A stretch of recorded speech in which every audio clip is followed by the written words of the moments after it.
दोस्तों बानी पीटीआई इमरान खान के लिए सुप्रीम कोर्ट की जानिब से बड़ी खुशखबरी सामने आ चुकी है और सुप्रीम कोर्ट ने इमरान खान को 8 मुकदमा से फौरी तौर पर रिहा करने का हुक्म दे दिया है।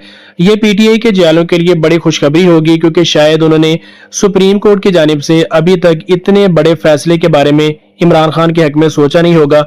लेकिन आज आपको बताते चलें कि बड़ा ऐलान सुप्रीम कोर्ट की जानिब से सामने आया है और 9 मई के 8 मुकदमात में से फौरी तौर पर इमरान खान की रिहाई का हुक्म दे दिया गया है। आज इमरान खान के पर जो 8 मुकदमात थे 9 मई के हवाले से उनकी समाअत थी।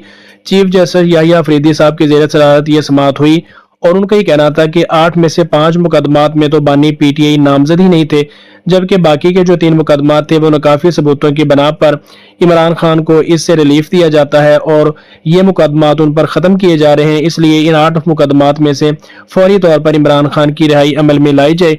पीटीआई के हवाले से ये बड़ी खुशखबरी है और पीटीआई के हलके में इस खबर पर बड़ी खुशियां मनाई जा रही हैं।